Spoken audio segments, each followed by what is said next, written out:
Good morning, everyone, and welcome to Daily Red Devil for all of your latest Manchester United transfer news and talk. Got a massive show for you guys this morning, but before we get into that, please do me a small favour, smash a like on today's video, subscribe to the channel if you are new, and let's get straight on into it. Right. Okay. How's everyone feeling this morning? Let me know how you're feeling in the comment section. You've had a bit of time to sleep, a bit of time to process last night's draw with FC Twente, and I'm going to start the show off by throwing a bit of salt in the wounds just to get things started, just to get a bit of conversation going. And I saw a stat this morning that apparently FC Twente are the lowest ranked team that we have to play in the Europa League. Just to, if you're already feeling a little bit confused, upset, then I saw that stat this morning and I thought, oh, God, really? And I Googled it and it is true.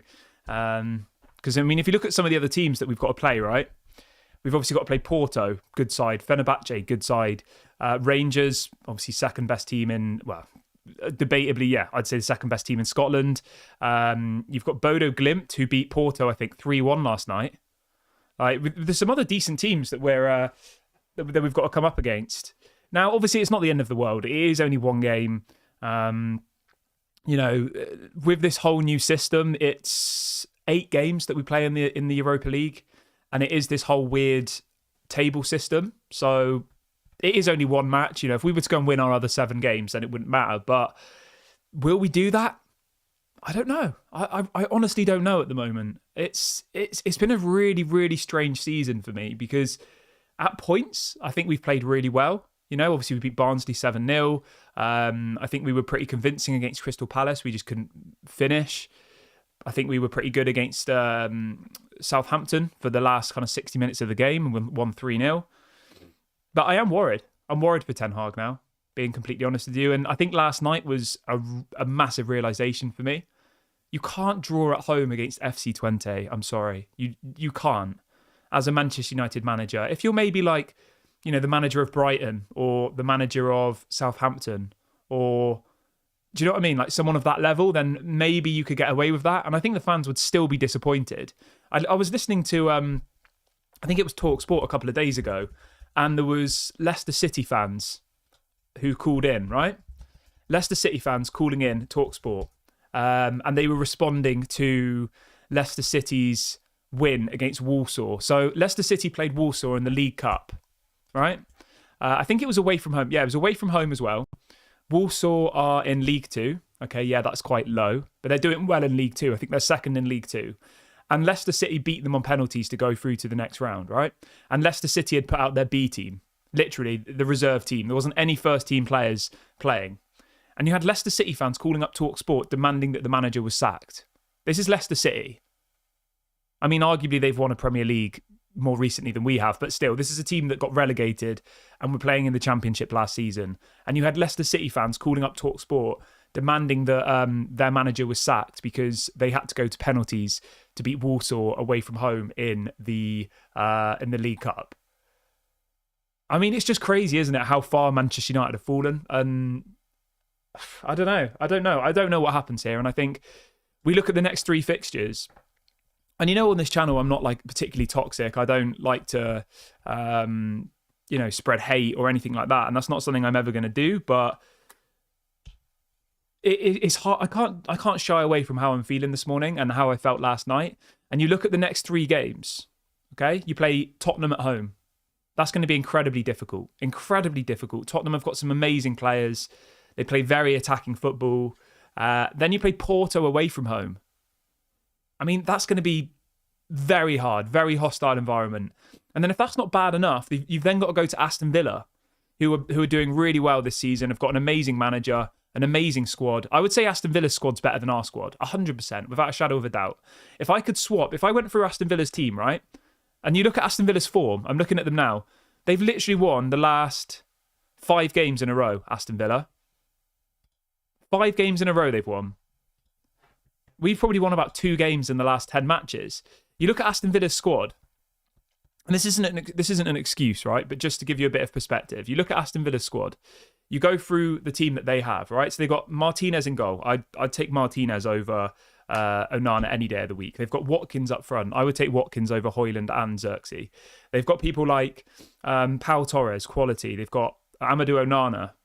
He's quality. Like, they've got some really, really good players. And I'm worried. I'm worried for Ten Hag. Whether you want Erik Ten Hag in or not, I think is kind of irrelevant at this point, because I personally now believe, and I know people will say, oh, you're overreacting, it's only one game. But remember, we lost 3-0 to Liverpool at home. That didn't go down well. We struggled against Crystal Palace to get the win and obviously ended up drawing. And now we've just drawn against FC Twente, who, as I said, are the lowest ranked team that we have to play in the whole of the Europa League. Out of 8 games we play in the Europa League, we just drew at home against the lowest ranked one out of all of them. I mean, it doesn't really bode well for the rest of those fixtures, does it? So yeah, obviously, Tottenham, Porto, Aston Villa, Fenerbahce away. Then you've got West Ham away, and then you've got Chelsea at home. So our next 5 or 6 fixtures, you've got, I think, 5 away games and 2 at home. The 2 at home are against Tottenham and Chelsea, and the away games are against Porto, Aston Villa, Fenerbahce, and West Ham. I just think we have such a really, really difficult run coming up here. Fred says, can you see this team getting better under Erik Ten Hag? I do see improvements this season, to be fair. I do see improvements, but I think it's kind of gone past that point. I think it has just gone past that point, and results are the most important thing. Results are effectively what's going to keep him in a job. That's the black and white of it, you know? Like, and I just worry that these next kind of 5 or 6 games, I don't see us winning. I mean, you never know in football, do you? We might go out against Tottenham and we might blow them away, but the likelihood of that happening, I think, is pretty small. And, you know, against Porto away, Villa away, Fenerbahce away, like West Ham away, like all of these games are difficult games, regardless of who the manager is, regardless of what your form is. You know, going away to Portugal to a hostile environment is not going to be easy, regardless. Going away to Fenerbahce, we lost to Galatasaray last season away, didn't we? Like, they're difficult matches. Aston Villa away. We beat Aston Villa away last season, to be fair, but yeah, I still think it's going to be a very, very difficult game for Manchester United. But yeah, I am just a little bit worried now for Ten Hag, and I do personally feel like, well, unless if these next kind of 5 or 6 results go the way that I think they're going to go, yeah, I think he'll probably be in big trouble, to be honest. But the thing for me is, I put out a tweet about this morning. Like, the biggest problem I've always had is the lack of better manager available. You know, I'm not like 100% Erik Ten Hag in camp. I don't think he's, you know, he does have his problems. But I had a little look this morning at the bookies odds on who the next, like, the bookies' favourites are if Erik Ten Hag was to be sacked, right? So this is in order of, like, the most likely. So the current favourite to replace Erik Ten Hag is Gareth Southgate. Then it's Thomas Tuchel. Then it's Kieran McKenna. And then it's Graham Potter. Graham Potter, definitely not. Kieran McKenna, definitely not. Gareth Southgate, I mean, I'm gonna say something here which is maybe going to be a bit controversial, right? I don't reckon Gareth Southgate would win any trophies with Manchester United, personally. But I reckon he would probably do better in the Premier League than Erik Ten Hag. I mean, that's not exactly hard. Erik Ten Hag finished 8th last season. But I don't think he'd win any trophies. I think we'd just play really boring football and get, like, the odd 1 or 2 goal here and there, you know? Kind of like what Ollie did, where it was, like, maybe counter-attacking football. Although, to be fair, at points, Ole Gunnar Solskjaer's football was quite nice, but it was counter-attacking football, remember? And when Ole Gunnar's best football was being played was in lockdown, when there was no fans in the ground. So we have to remember that. You know, you've got to, you know, give a bit of perspective.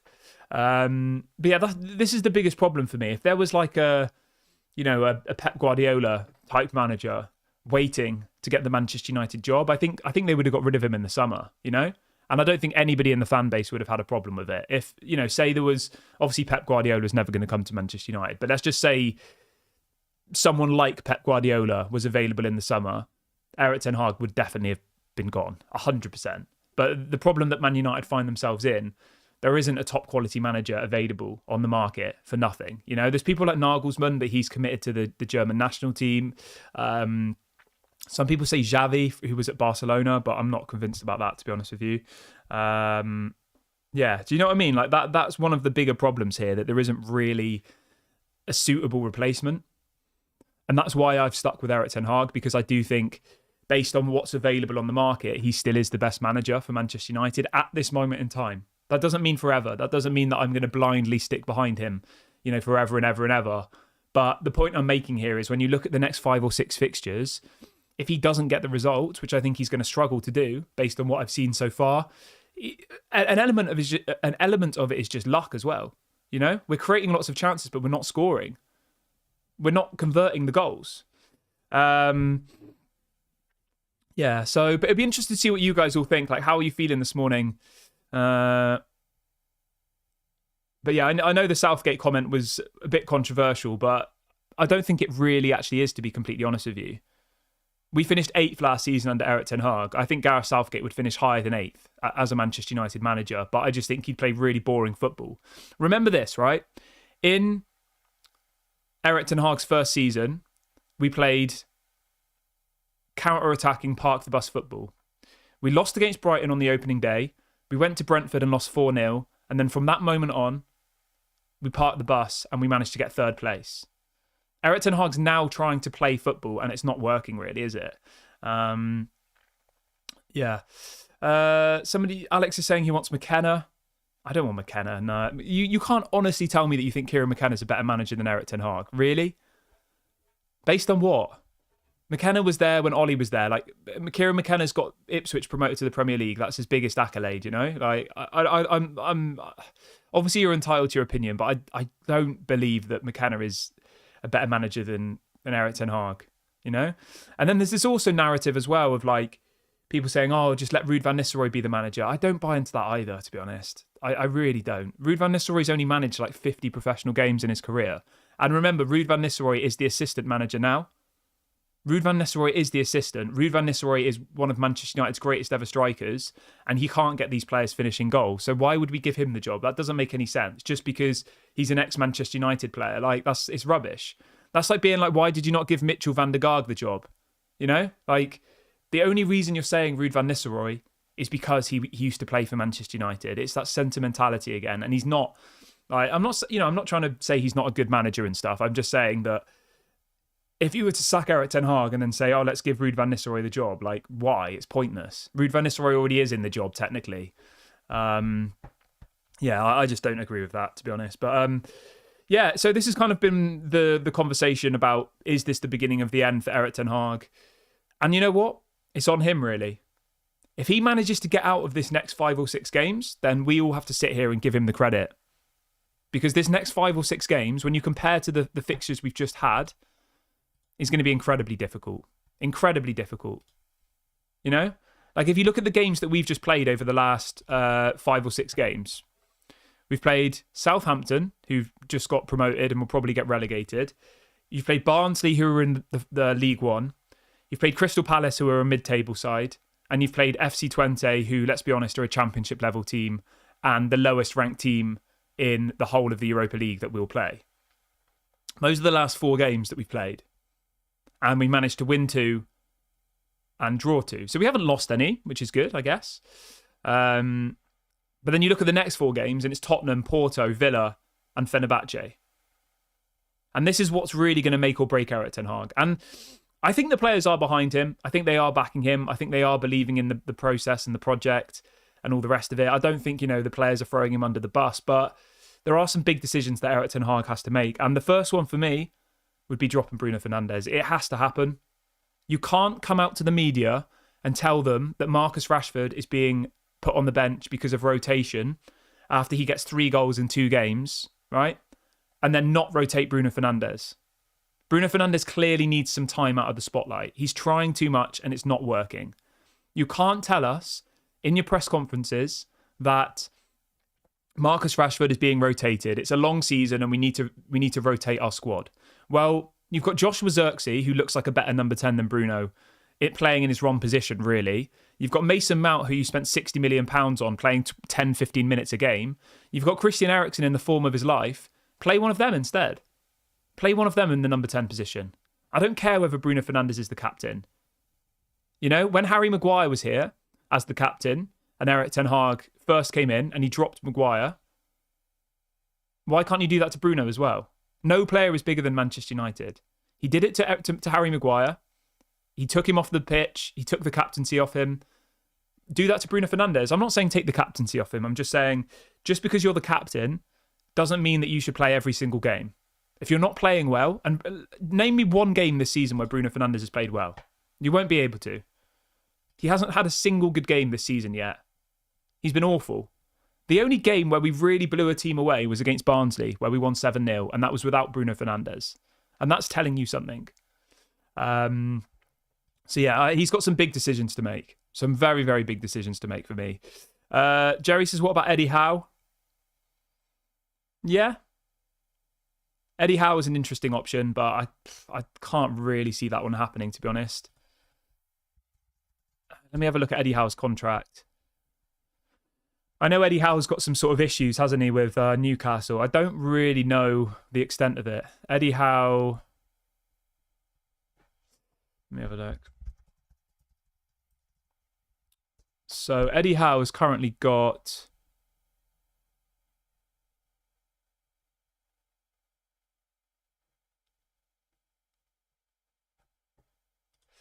I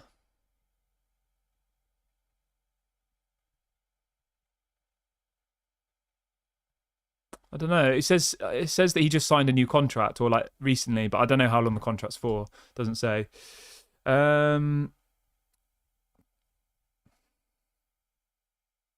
Morgan says, Kieran, you were saying that Ten Hag must drop Bruno, but Erik Ten Hag won't do that. So what does that say about his decision making?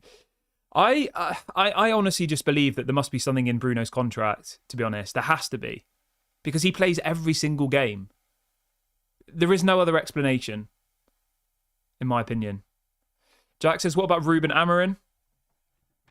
Yeah, Ruben Amorim's a good option, to be fair. He's not on the he's not on the shortlist though. Like if you go on the bookies websites, I know the bookies aren't always right, but the bookies aren't. I mean, to be fair to you, whoever just said that, Ruben Amorim would excite me. I mean, he is on the list. He's about 10th on the list at the moment. Out of all of those names that we've discussed today, Ruben Amorim would excite me, because I think he's like a project manager. You know, he's young. He's clearly done a very, very good job for Sporting Lisbon, only 39 years of age. He's definitely a manager that is exciting. Whereas people like Thomas Tuchel, like, no, they're just not exciting for me. Gareth Southgate, no. Graham Potter, no. Like, they're just not exciting names. Whereas I think Ruben Amorim, when you look at what he's done at Sporting Lisbon, like, he's a quality manager. He's been there for 6 years. His points per game is 2.26 per game, which is very good. Obviously, that is in the Portuguese league, to be fair. And he is managing the best side in the Portuguese league. But, yeah, he's won 6 of his first 6 games this season. Sporting Lisbon are currently top of the league, 18 points, 20 goals in 6 games. But obviously, they have got some very good players compared to the rest of the league. You know, they've got that Victor Gyökeres guy. They've got, you know, that Højlund. Yeah, I mean, their squad is levels above everybody else. But I mean, if I was had to force to say a name right now, I probably would say Ruben Amorim. Yeah, I think he probably would be a good option if Erik Ten Hag was to go.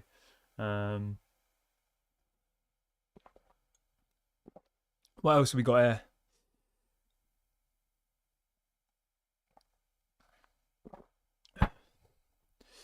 Somebody says, I don't understand the Thomas Tuchel dislike. Thomas Tuchel seems to fall out with clubs. He falls out with the board. He doesn't usually stay at clubs for very long. I don't think he's a project manager. I think he's more of like a Mourinho type manager who comes in for a little bit. Like, he's more of that kind of manager for me, Thomas Tuchel. Like, if Man United are going to replace Erik Ten Hag, they need someone for the long term. They need a project manager. Yeah.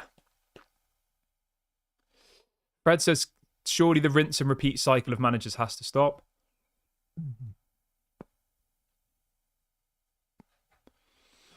Yeah, I do agree. But the problem you have is, how long do you let a project run on for, you know?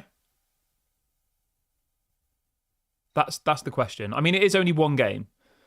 the point I was making at the beginning of this segment was Erik ten Hag has 5 or 6 very difficult fixtures coming up. Very, very difficult. If he manages to get out of this little section of games, then fair play to him. But all I'm saying is, I don't want Erik ten Hag to be sacked, by the way. That's not what I'm saying in any circumstance. I'm fully behind him. I hope and I pray that he manages to get out of this next little pattern of games, but I'm just saying I'm worried. I said regardless of who the manager is, even if Ruben Amorim comes in tomorrow, I'm going to look at the games that we've got coming up and I'm going to be worried. Tottenham, Porto, Villa, Fenerbahce, West Ham away, Chelsea. I mean, that's not easy. But then after that, you've then got Leicester City, Ipswich. Leicester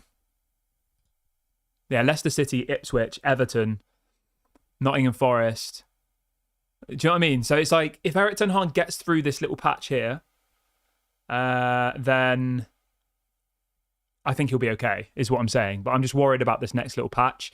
And obviously this international break doesn't help because it's usually, say we lose the next 3 games, say. After the next 3 games, it's the international break. And that's usually, if you look back over trends, usually in the Premier League, a manager gets sacked in the second international break. That usually does happen, doesn't it? Because obviously teams like to, use that 2-week window to go and find another manager. So, yeah, I just worry for him for these next kind of 3 games, really. But, I'm going to wrap the video up here. I don't want to spend too much time on this because it's just does my head in. But I will be back at 6 o'clock today. Please make sure to drop a like. Get in the comments section as well. Let me know your thoughts on everything. Let me know. Very interested to see how you're all feeling about it. Have a great day, everybody. I'll be back at 6. Don't forget to drop a like, leave a comment, subscribe. This has been Daily with Devil, and I'll speak to you all later. Bye for now.